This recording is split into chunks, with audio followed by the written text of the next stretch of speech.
Road show কিংবা কারো পরামর্শ নয়, ব্যবসার পরিবেশ ও নীতি কাঠামো দেখে বিনিয়োগ করবে বিদেশিরা। ডিবেট ফর ডেমোক্রেসির আয়োজনে যোগ দিয়ে মন্তব্য করেন অর্থনৈতিক বিশ্লেষক মামুন রশিদ।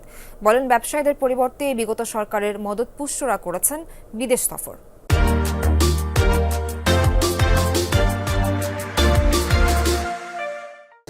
সরকারি দল হিসেবে অংশগ্রহণ করছে। বাংলাদেশে বিদেশি বিনিয়োগের চ্যালেঞ্জ প্রতিপাদ্যে হলো ছায়া সংসদ বিতর্ক প্রতিযোগিতা। আয়োজনে ছিল ডিবেট ফর ডেমোক্রেসি। বন্দর ব্যবস্থাপনার অবকাঠামোগত নিয়ন্ত্রণ ও আমলাতন্ত্রের প্রধান অতিথি হিসেবে যোগ দেন অর্থনৈতিক বিশ্লেষক মামুন রশিদ। তিনি বলেন, রোড শো কিংবা কারো পরামর্শে নয়, ব্যবসার পরিবেশ ও নীতি কাঠামো দেখে বিনিয়োগ করবে বিদেশিরা।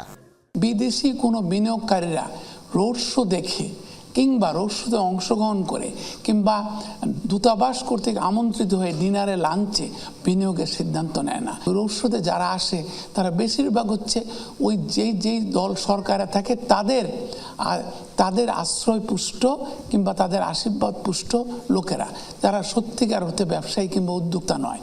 ঘুষ দুর্নীতির ফলে বিনিয়োগকারীরা পিছু হটেছে অভিযোগ করেন তিনি। জানান, বড় ধরনের বিনিয়োগের পূর্ব শর্ত রাজনৈতিক স্থিতিশীলতা থাকতে হবে, চটকদার ব্র্যান্ডিংও। যে রাজনৈতিক স্থিতিশীলতা একটি বিরাট বিষয়, বিরাট একটি নিয়ামক।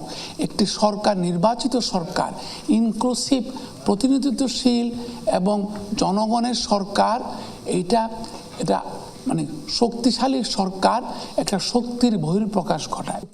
অনুষ্ঠানে ডিবেট ফর ডেমোক্রেসির চেয়ারম্যান বলেন, বিদেশি বিনিয়োগ বাড়াতে আমলাতান্ত্রিক জটিলতা দূর করা জরুরি, একই সাথে দরকার রাজনৈতিক সদিচ্ছা। যে রাজনৈতিক সদিচ্ছা যতখানি জরুরি, আমলাতান্ত্রিক জটিলতা দূর করা ততটাই জরুরি। রাজনৈতিকভাবে যদি আমরা কোনোভাবে ইচ্ছা পোষণ না করি, তাহলে কিন্তু সেই বিনিয়োগ আনা যাবে না।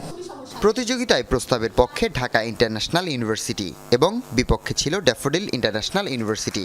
সমান সংখ্যক স্কোর পাওয়ায় দুদলকেই বিজয়ী ঘোষণা করা হয়। তারা 380 নম্বর পেয়ে যৌথভাবে তারা বিজয় হবার গৌরব অর্জন করেছে।